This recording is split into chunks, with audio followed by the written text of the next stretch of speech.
Oke, Assalamualaikum warahmatullahi wabarakatuh.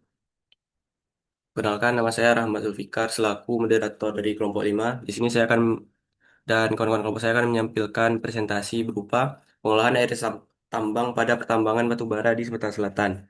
Adapun kelompok kami itu adalah ada Tobi Irawan dengan NPM-nya 2204 ada Afkari Maulana dengan NPM-nya 58, ada Davina Isabella dengan NPM-nya 16, ada Alia Fona dengan NPM-nya 22, ada Rifa Khairunada dengan NPM 54, dan saya sendiri selaku moderator Ahmad Zulfikar dengan NPM 61. Oke. Oke, langsung masuk saja kepada latar belakang dari laporan yang dibuat. Pertama itu adalah kegiatan pertambangan batu bara merupakan kegiatan eksploitasi sumber daya alam yang tidak diperbaharui, di mana di dalam kegiatan penambangan itu ada dampak yang mengakibatkan rusaknya ekosistem. Batu bara itu adalah endapan yang berasal dari tumbuhan pada masa lampau yang telah mengalami proses penggambutan untuk waktu yang sangat lama. Nah, industri batu bara memiliki karakter negatif sebagai sumber energi yang paling banyak menimbulkan polusi akibat tingginya kandungan karbon pada proses produksinya dan memerlukan dan menghasilkan limbah air yang ditampung pada kolam atau danau buatan. Danau buatan bekas tambang, batu bara merupakan wilayah cekungan yang sengaja dibuat dan digunakan sebagai wadah penampungan air limbah dari aktivitas penambangan. Adapun rumusan masalah kami itu adalah bagaimana pengendalian AAT di PT Asam Bukit Asam Tbk, bagaimana optimasi kolam pengendapan air tambang, bagaimana sistem neutralisasi AAT dengan kapur, bagaimana evaluasi efisiensi kolam AAT, dan juga bagaimana model hidrologi air asam tambang, serta bagaimana menentukan kebutuhan dan dosis CaO untuk menaikkan pH AAT sehingga memenuhi batu buku, menghitung volume lumpur hasil pengamatan Fe, serta menilai efektivitas kombinasi CaO dan aerasi bertingkat pada pengolahan AAT. Sedangkan tujuan penelitian kami itu adalah menganalisis sistem pengendalian AAT di PT Bukit Asam. Terus juga adalah untuk mengoptimalkan desain dan kinerja kolam pengendapan air tambang untuk meningkatkan efektivitas penanganan AAT, mengevaluasi kinerja sistem netralisasi AAT, menilai efisiensi kolam AAT, mengembangkan model hidrologi air asam tambang, serta menentukan kebutuhan serta dosis CaO, seperti yang dijelaskan di rumusan masalah tadi. Oke, next.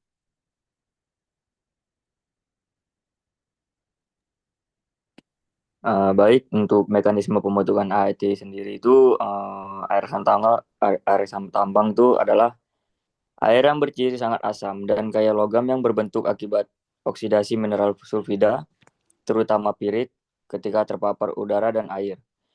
Proses ini melibatkan serangkaian reaksi kimia. Oksidasi pirit menghasilkan Pe2+, sulfat, dan ion H+. Fe2+ teroksidasi menjadi Fe3+, Fe3+ terhidrolisis membentuk endapan FeOH3 sambil melepaskan keasaman tambahan. Dan Fe3+ selanjutnya mempercepat oksidasi pirit, mikroorganisme asidofilik turut mempercepat seluruh proses, sehingga AAT menjadi sumber pencemaran serius bagi air, tanah, dan ekosistem lainnya.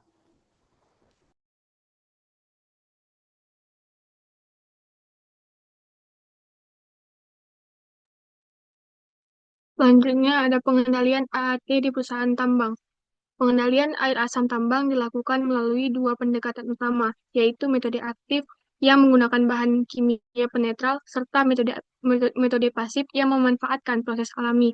Kombinasi keduanya dapat meningkatkan efektivitas pengolahan AAT di area tambang. Pertama itu ada metode aktif. Metode ini menggunakan bahan kimia basa seperti CaO, CaOH2, dan NaOH untuk menaikkan pH serta mengendapkan logam seperti Fe dan Mn. Metode ini efektif tetapi membutuhkan suplai bahan kimia terus-menerusan, sehingga biaya operasionalnya cukup tinggi dan perlu pemantauan rutin. Selain kapur, ada juga alternatif seperti karbon aktif dari batu bara halus yang dalam beberapa penelitian terbukti dapat menurunkan konsentrasi logam. Selanjutnya ada metode pasif. Metode ini memanfaatkan proses alami, misalnya melalui constructed wetland, tanaman fitoremediator, atau sistem drainase batu kapur. Wetland sudah banyak digunakan di tambang Indonesia dan terbukti dapat meningkatkan pH serta menurunkan logam. Untuk sistem batu kapur, ada open limestone drain dan anosik limestone drain yang melepaskan alkalinasi untuk menetralkan AAT.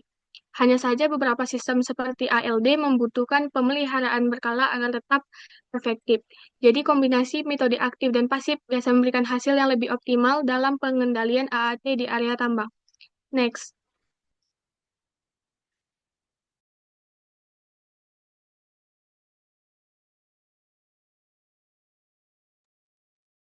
Selanjutnya ada sistem netralisasi AAT dengan kapur. Jadi ketika kapur tohor atau CaO ditambahkan ke air terjadi reaksi hidrasi. Yang pertama, kapur tohor ditambahkan ke dalam air asam tambang, kemudian bereaksi dengan air membentuk kalsium hidroksida. Kemudian, larutan kalsium hidroksida melepaskan ion hidroksida sehingga menetralkan ion hidrogen dalam air asam, menaikkan pH dari kondisi sangat asam menuju netral atau sedikit basa. Yang ketiga, ion hidroksida bereaksi dengan ion logam terlarut, misalnya Fe, Al, magnesium dan membentuk endapan dioksida logam yang tidak larut. Air yang semula bersifat asam dan beracun menjadi lebih netral. Kandungan logam berkurang sehingga aman dialirkan kembali ke lingkungan atau digunakan untuk keperluan lain setelah proses pengolahan lanjutan. Next.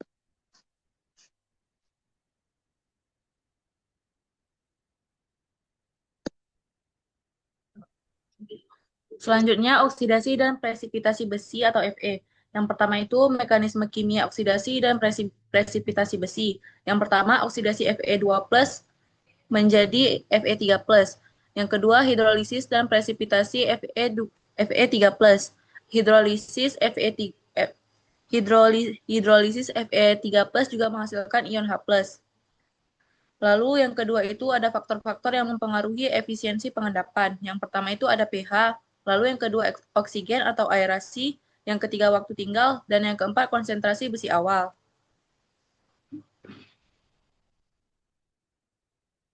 Selanjutnya, peran aerasi dalam pengolahan AAT. Yang pertama, peningkatan oksigen terlarut. Aerasi memasukkan oksigen ke dalam air sehingga oksigen terlarut meningkat. Lalu yang kedua itu ada meningkatkan pH lokal. Karena oksidasi besi dan hilangnya CO2, pH lokal air di titik aerasi bisa naik. Peningkatan pH ini sangat membantu agar presipitasi besi Fe3+ menjadi FeOH3 bisa terjadi menjadi efisiensi yang tinggi. Lalu yang ketiga itu penghilangan CO2. Aerasi juga membantu mengeluarkan gas-gas terlarut seperti CO2 dan air ketika CO2 dilepas. Lalu yang terakhir itu ada menetralkan air. Karena pH air naik, maka pH akan menuju ke arah netral dan kemudian bisa netral.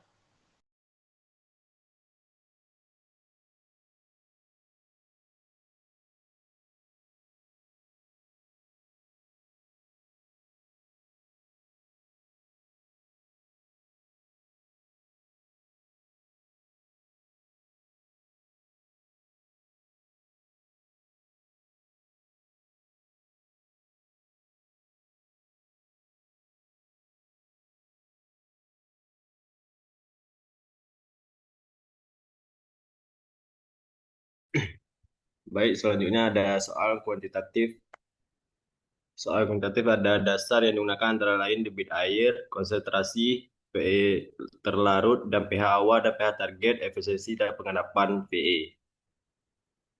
Dan yang pertama ada perhitungan kebutuhan CaO. Pertama, dasar perhitungan yang digunakan 0,10 sampai 0,15. Yang kedua ada perhitungan massa Fe kilogram per atau per jam. Angka 1 konversi debit ke liter 305 mili per jam. Langkah kedua mengubah konsentrasi Ve. Yang ketiga ada perhitungan massa Ve. Langkah ketiga menghitung massa Ve 0,5 gram atau kali 300.000 liter. Langkah 4 efisiensi pengendapan 90%, 15 kali 0,9 hasilnya 13,5 kilogram atau per jam. Ve yang mengendap sebesar. Dan yang keempat perhitungan lumpur Ve. Langkah 1 mengonversi Ve ke Ve 13,5 kali 3 hasilnya 40,5 kilogram per jam. Next.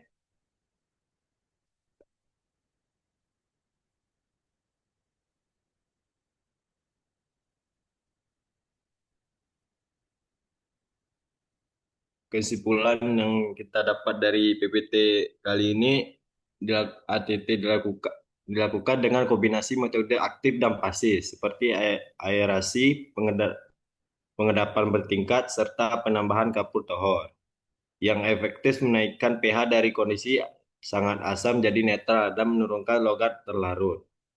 Optimalisasi kolam pengendapan melalui peningkatan waktu tinggal hidrolik, perbaikan aliran, dan unit aerasi maupun mempercepat oksidasi Fe2+, serta meningkatkan efisiensi pengendapan TSS dan logam hingga 90%.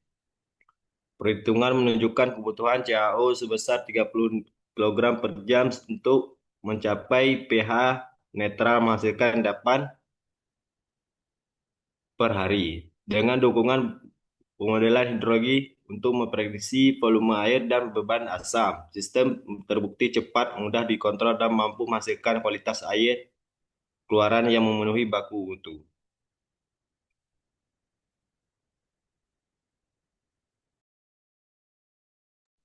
Baik, sekian presentasi dari kami. Saya berikan terima kasih bagi yang sudah menonton dan menyimak. Kami sudahi dengan wabillahi taufiq wal hidayah. Assalamualaikum warahmatullahi wabarakatuh. Waalaikumsalam.